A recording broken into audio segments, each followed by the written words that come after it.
पंकज जो 25 साल का युवक है, पिछले 2 हफ्तों से उसकी नींद एकदम कम हो गई है। तकरीबन 2 या 3 घंटे सोता है, दिन भर फुल एनर्जेटिक रहता है, बहुत ज़्यादा बातें करने लगा है। जो लोग पहचान के नहीं उनसे भी जाके बात करता है जैसे कि वो उसे सालों से जानता है। जेब में 10 रुपया नहीं बट बहुत बड़ी बड़ी लाखों करोड़ों की बातें करता है। और ये जो बदलाव है एकदम सडन है। नमस्ते, मेरा नाम डॉक्टर मौसम फिरके है। मैं मनस्पर्श माइंड वेलनेस सेंटर यहाँ साइकियाट्रिस्ट करके काम करता हूँ। और आज हम जिस बीमारी के बारे में बात करने वाले हैं वो है बाइपोलर मूड डिसऑर्डर। अभी हमने जो पंकज की स्टोरी सुनी उसे मेनिया कहते हैं। अभी ये मेनिया होता क्या है?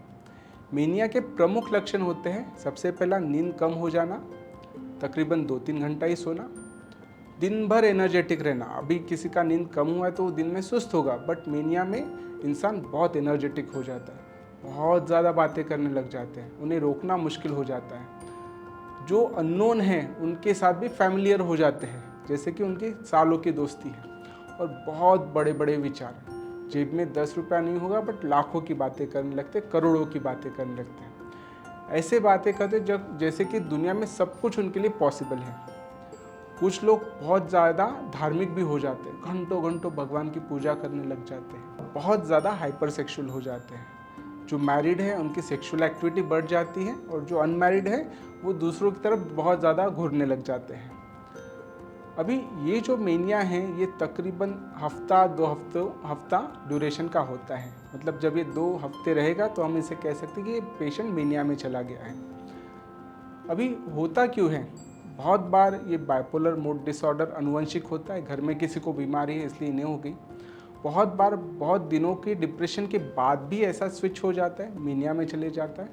और आजकल देखा गया है कि जो लोग नए नए प्रकार के व्यसन करते हैं जैसे स्टिमुलेंट, एमडी, एमडीएमए, उस वजह से भी ये मेनिया ट्रिगर हो जाता है।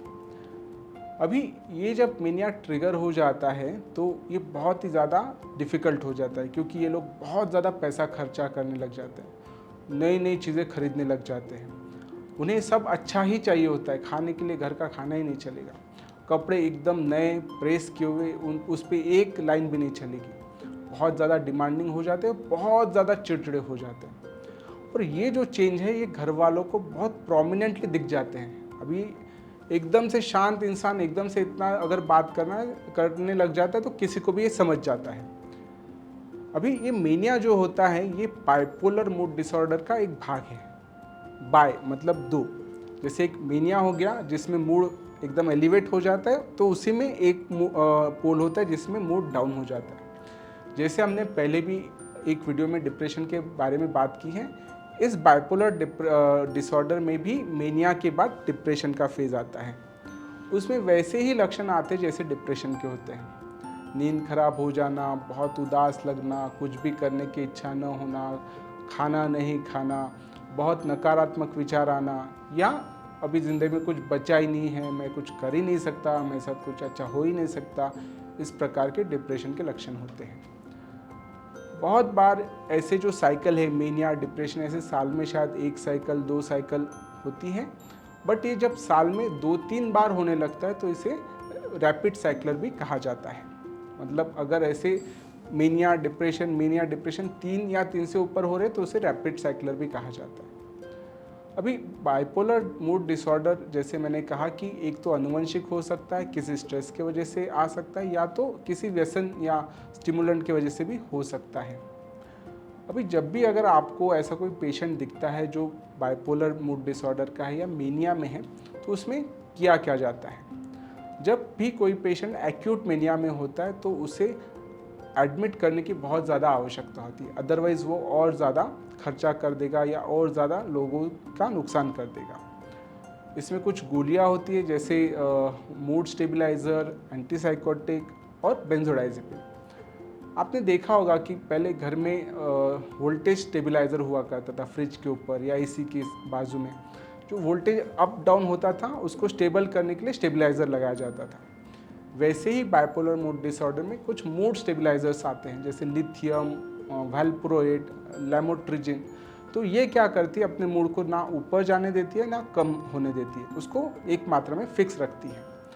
दूसरा हो गया एंटीसाइकोटिक। जब ये पेशेंट एकदम एक्यूट मेनिया में होते तो उन्हें एंटीसाइकोटिक भी देने पड़ते, जैसे रिस्पेरिडोन, ओलैंज़ेपिन, क्लोज़ेपिन ऐसे भी दिए जाते हैं, जिससे वो रैपिड कंट्रोल में आ जाए। और कुछ होते हैं बेंजोडाइजेपिन, जो नींद की गोलियां होती हैं, जो इनिशियल भाग में ज़रूरी होती है।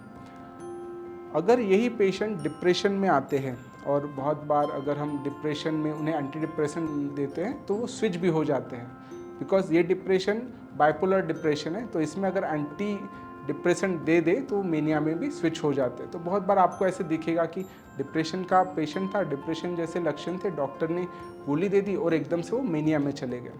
तो ये बेसिकली ऐसा जब होता है तो बाइपोलर डिप्रेशन के पेशेंट होते हैं। दूसरा चीज़, मेनिया में हो या डिप्रेशन में, इन्हें मूड स्टेबिलाइजर से बहुत ज़्यादा फ़ायदा होता है। मूड स्टेबिलाइजर शुरू किया जाता है तो इससे मेनिया और डिप्रेशन में जाना कम हो जाता है। दूसरी चीज़, जब ये पेशेंट बाइपोलर मेनिया डिप्रेशन में जाते हैं और जब वो स्टेबल हो जाते हैं, बहुत बार उन्हें डिप्रेशन के लक्षण आते हैं, जैसे मेरे साथ ये सब हो गया, मैंने मेनिया में रहते वक्त ऐसा कुछ कर दिया जिसकी अभी मुझे ही लाज लग रही है या शेम हो रहा है। तो उस वक्त उनकी काउंसलिंग भी बहुत ज़रूरी है कि ये आपने जानबूझ के किया नहीं, ये बीमारी का भाग है, इस बीमारी में कोई भी होता तो ऐसे ही होता है। तो जब आपको लगता है कि मेनिया के बाद में पेशेंट थोड़ा डिप्रेस्ड है या थोड़ा एंशियस है, जो कुछ हुआ उस बारे में वो बहुत ज़्यादा सोच रहा है, तो काउंसलिंग से भी काफ़ी मदद की जाती है। अभी ये मूड स्टेबिलाइज़र जो होते हैं, ये तकरीबन बहुत ज़्यादा लंबे समय तक चलाने पड़ते हैं।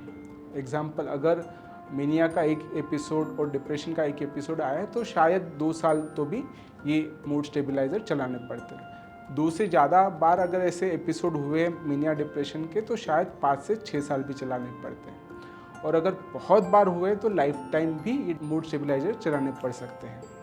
अगर समझो मूड स्टेबिलाइज़र से या एंटीसाइकोटिक से कुछ भी दिक्कत आती है या साइड इफ़ेक्ट होता है तो साइकियाट्रिस्ट उसे बहुत बार दवाइयों का डोजेस कम करते हैं या दवाइयों को बदली करते हैं, ताकि वो पेशेंट को सूट हो जाए और दवाइयाँ कंटिन्यू रखी जा सके। बहुत बार ऐसे भी देखा गया है कि पेशेंट को साइड इफ़ेक्ट हो गया है, इसलिए घर वालों ने उसकी दवाइयाँ ही बंद कर दी। या ऐसे भी देखा गया है कि अभी तो मेरा पेशेंट अच्छा है, अभी तो सब नॉर्मल है, तो दवाई बंद कर देते हैं। बट ये बहुत बड़ी गलती है। अगर बाइपोलर मूड डिसऑर्डर में डॉक्टर के सलाह के बगैर गोली बंद की जाती है तो ये मेनिया का दौर या डिप्रेशन का दौर वापस भी आ सकता है। और जब ये वापस आता है दवाई बंद करने के बाद, तो ज़रूर नहीं कि पहले की दवाई में ही वो ठीक हो जाए, शायद और ज़्यादा दवाइयों की भी ज़रूरत पड़ सकती है। अभी ये जो बाइपोलर मूड डिसऑर्डर के पेशेंट होते हैं, उन्होंने खुद की देखभाल कैसे करनी है, तो सबसे ज़रूरी ये है कि उन्होंने लाइफ में स्ट्रेस कम लेना है। बिकॉज अगर स्ट्रेस आए, बहुत ज़्यादा देर तक आए, बहुत ज़्यादा स्ट्रेस आए, तो मेनिया में स्विच होने के चांसेस होते हैं। दूसरा चीज़, नींद अच्छी रखनी ज़रूरी है। अगर नींद कम हो गई, अगर मोबाइल का यूज़ ज़्यादा हो गया, तो उस वजह से बहुत बार हमारा मेनिया या डिप्रेशन स्विच हो सकता है। अच्छा खुराक, अच्छी डाइट रखना भी बहुत ज़रूरी है। और जब भी कुछ ऐसे लक्षण दिखे जो मेनिया के हैं या डिप्रेशन के, तो अपने डॉक्टर से सलाह मशवरत करना बहुत ज़रूरी है, ताकि उसके हिसाब से दवाइयाँ एडजस्ट की जा सके और आगे बढ़ा जा सके। बाइपोलर मूड डिसऑर्डर बहुत ही कॉमन है, तकरीबन 1 से 2% लोगों में ये दिखता है। और ये क्रोनिक बीमारी है, लाइफ लॉन्ग चलने वाली बीमारी है। एक बार किसी को हो जाए तो वो लाइफ टाइम रहने ही वाली है। तो इसलिए शायद कुछ केसेस में ये दवाइयाँ बहुत लंबे समय तक भी चलाई जा सकती हैं। अगर आपको ऐसे कोई भी पेशेंट दिखते हैं जिनको बाइपोलर के लक्षण हैं, तो आप तुरंत उन्हें अपने नज़दीकी साइकियाट्रिस्ट के पास लेके जाओ और उसका इलाज करें। इसका इलाज दवाइयाँ ही है, बिना दवाइयों के ठीक नहीं होता है। अगर दवाइयों में डिले किया जाए तो शायद और ज़्यादा मुश्किलें बढ़ सकती हैं, शायद और ज़्यादा समय के लिए दवाइयाँ खानी पड़ सकती हैं। तो जल्द से जल्द इलाज करना पेशेंट के लिए लाभदायक होता है। अगर आपको बाइपोलर मूड डिसऑर्डर, मेनिया के बारे में कुछ भी सवाल है तो आप हमें कमेंट में लिख सकते हैं, हम नेक्स्ट वीडियो में उसके जवाब देंगे। धन्यवाद।